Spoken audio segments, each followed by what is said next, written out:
وہ تو جب کام کرنے والوں پر دوسروں کی اصلاح کا غلبہ ہو جاتا ہے نا، تو یہ کام سے مایوس ہو کر بیٹھ جاتے ہیں، یا یہ لڑنے پکڑے کھڑے ہو جاتے ہیں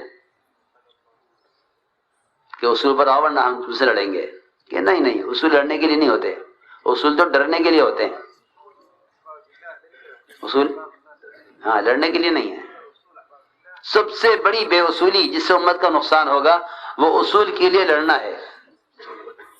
کہ کیوں لڑ رہے ہیں؟ کہ ہم تو اصول پر لانے کے لیے لڑ رہے ہیں. اچھا، اصلاح کے لیے لڑ رہے ہیں؟ ہم تو اصلاح کے لیے لڑ رہے ہیں. سنو غور سے.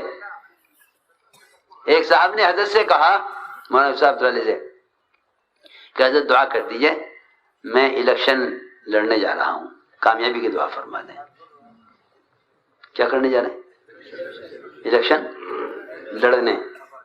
تو میں کیوں؟ کہ حضرت وہ حالات ٹھیک ہو جائیں، مسلمانوں کے فسادات نہ ہوں، اور میں چاہتا ہوں کہ مسلمانوں کو ہر طرح سے سہولت ملے اور حالات ٹھیک ہو جائیں، جھگڑے فساد نہ ہوں، مسلمانوں کی حفاظت ہو، یہ سب. تو حضرت نے فرمایا جس کام کی ابتدا تم لڑنے سے کر رہے ہو اس میں کس خیر کی امید کی جا سکتی ہے؟ تم تو خود ہی کہہ رہے کہ میں الیکشن لڑنے جا رہا ہوں. جب تمہارا خود لڑنے کا ارادہ ہے تو اللہ تم سے اصلاح کا کام کیسے لے لے گا کہ تمہارا ارادہ لڑنے کا ہے؟ ہاں، اس لیے کتنے لوگ ہیں جو اصول کے لیے لڑ رہے ہیں کہ ہم تو اصول کے لیے لڑ رہے ہیں. کہ نہیں، اصول کے لیے لڑنا تو نبوت میں کہیں بھی نہیں ملے گا، نہ دور صحابہ میں کہیں ملے گا کہ اصول کی لڑائی کریں، کہیں نہیں. سب سے بڑی بے اصولی، سب سے بڑی حماقت ہے یہ کہ آدمی اصول کی لڑائی کرے. کہ نہیں، کام کرنے والے ایسے نہیں ہوتے کہ جو کسی چیز کو اصول پر لانے کے لڑے. نہیں، جو کہیں کہ بے اصولی کا صرف ایک ہی علاج ہے کہ تم اصول یاد دلاتے رہو اور اللہ سے تنہائی میں دعائیں کرتے رہو، بس. اس سے زیادہ کا کوئی مکلف کیا ہی نہیں گیا، اس سے زیادہ کا کوئی مکلف نہیں کیا گیا. اگر اس سے زیادہ کرو گے تو خود مجرم بنو گے. جو کام تمہیں کرنے کے لیے دے نہیں گیا تو تم نے کیوں کیا؟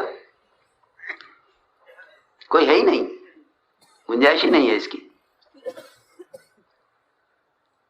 اس لیے میں نے عرض کیا کہ دوسرے کی اصلاح کی کوشش آدمی کو جو ہے غصے میں ڈال دیتی ہے اور مقابل بنا دیتی ہے. اس سے فساد پیدا ہوتا ہے.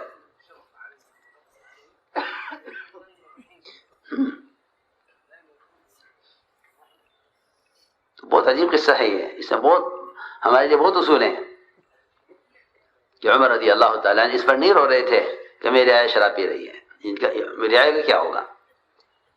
کیونکہ جن لوگوں کا خیال یہ ہے کہ کام کا کیا ہوگا، کام کا کیا ہوگا، کہ کام کا کیا ہوتا. جس طرح اللہ قرآن کے محافظ ہیں، کام کے محافظ ہیں. ہاں، اللہ اپنی دین دعوت کے محافظ ہیں. فکر اپنے نہیں کرو کہ کام کا کیا ہوگا، کام کا کیا ہوگا. کہ کام تو نکلا چلا جا رہا تمہارے ہاتھوں سے آگے. حضرت فرماتے تھے کہ یہ اتنی تیز رفتار ٹرین ہے، جو سوار ہو گیا، جو رہ گیا. حضرت کا ملفوظ ہے.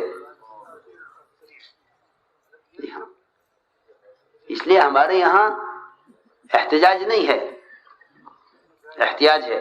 محتاج بن کے چلو، احتجاج نہیں کہ بے اصولی ہم احتجاج کریں گے. کہ نہیں، احتجاج سے تو کبھی اصول پر آ ہی نہیں سکتے. ہمارے کام میں احتجاج نہیں ہے. ہاں، احتیاج، ہم محتاج ہیں. احتجاج نہیں، اسٹرائک نہیں، بائیکاٹ نہیں. یہ ہمارے کام میں ہے ہی نہیں یہ چیز، اور اسلام میں ہی نہیں ہے. تمہارا کام کیا؟ اسلام میں ہی یہ چیز نہیں ہے کہ اسلام میں احتجاج ہو، اسلام میں بائیکاٹ ہو. یہ اسلام میں نہیں ہے.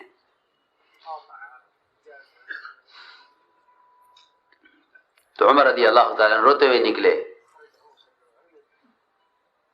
اور اپنے رونے کی آواز کو دبانے کے لیے دانتوں میں چادر دبائے ہوئے تھے کہ میری آواز رونے کی اور کوئی نہ سن لے. پوچھے گا کیا ہوا تو بتانا پڑے گا. وہاں سے نکلے اور خاموشی سے واپس چلے گئے. عبداللہ بن مسعود ان کے ساتھ تھے رات میں. ان کو بھی نہیں بتایا کیا ہوا، چلے گئے۔ بڑے ہی میں نے چھوڑ دیا، جب بھی جاؤں گا بات کھلے گی، جیسے ہمارا حال اللہ معاف فرمائے کہ ہم تو ہمیں لگتا ہے کبھی آدمی ہاتھ لگے اور کم مجمع کے سامنے اس کو رسوا کیا جاوے۔ بڑے میاں کو یہ فکر کہ جب بھی جاؤں گا سب کے سامنے سزا ملے گی، سب کے سامنے بات کھلے گی۔ عجیب بات ہے کہ عمر نے کسی کو نہیں بتایا، کوئی کسی کو نہیں بتایا، نہ کسی کو دکھلایا کہ گواہ تیار کریں اس کے لیے۔ اب تو ساری کوشش لوگوں کی اس پر ہے کسی کو غلطی ہو تو دو چار کو دکھلاؤ تاکہ ثبوت ملے۔ کیا ملے؟ ثبوت ملے کہ نہیں مسلمان کے گناہ کو ثابت نہ ہونے دے، یہ کوشش ہے۔ اور اب قوت اس پر ہے کام کرنے والوں کی کہ غلطی کو ثابت کرو، کوشش کرو ثابت ہو جائے، کسی طرح ثابت ہو جائے۔ میرے دوستو عزیزوں، صحابہ کی سیرت سے کام کو لو،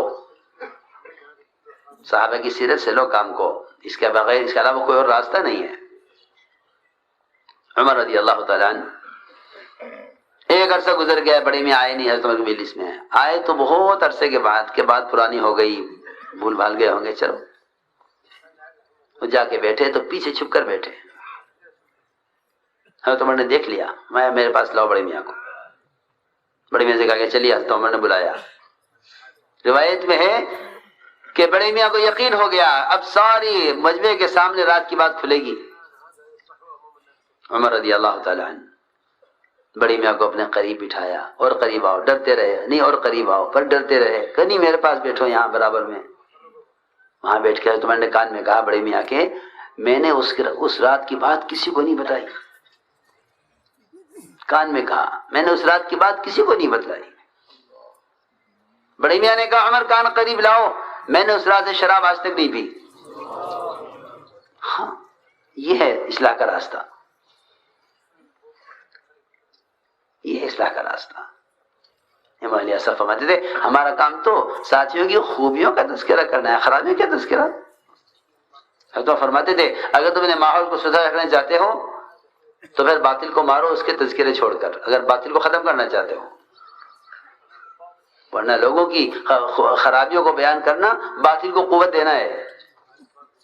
روایت میں امیت الباطل بدر کے ذکر ہی کہ باطل کو مارنا چاہتے ہو اس کا ذکر چھوڑ دو۔ اس لیے کہا کہ ساتھیوں میں خرابیاں، کمزوریاں، عیوب ہوں گے، خطائیں ہوں گی، یہ فرشتے نہیں ہیں۔ یہ مت کہو کام کرنے والے ایسے ہونے چاہیے، یہ کہو کہ مجھے ایسا ہونا چاہیے، ہر ایک کی فکر کر کے مجھے ایسا ہونا چاہیے۔ کہ ایک دوسرے کی اصلاح کی کوشش اس سے بڑھ کر فساد کا اور کوئی ذریعہ نہیں ہے۔ اس لیے مولانا اعظم کے ملفوظات میں ہے کہ ہمیشہ اس کام کے کرنے والے اپنی اصلاح کی فکر میں لگے رہیں۔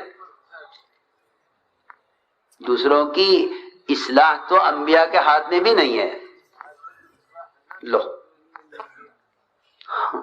انبیاء کا ہاتھ میں بھی نہیں ہے، ان کے ذمہ محنت ہے، جی ہاں ہدایت اللہ کے ہاتھ میں ہے۔ انک لا تہدی من احببت۔ اس لیے میرے دوستو عزیزو یہ کام کے اصول ہیں، یہ کام کے اصول ہیں کہ ساتھیوں سے درگزر کیا جاوے، حکم فاعف عنہم، اسے درگزر کیجئے، غلطیاں ہوں گی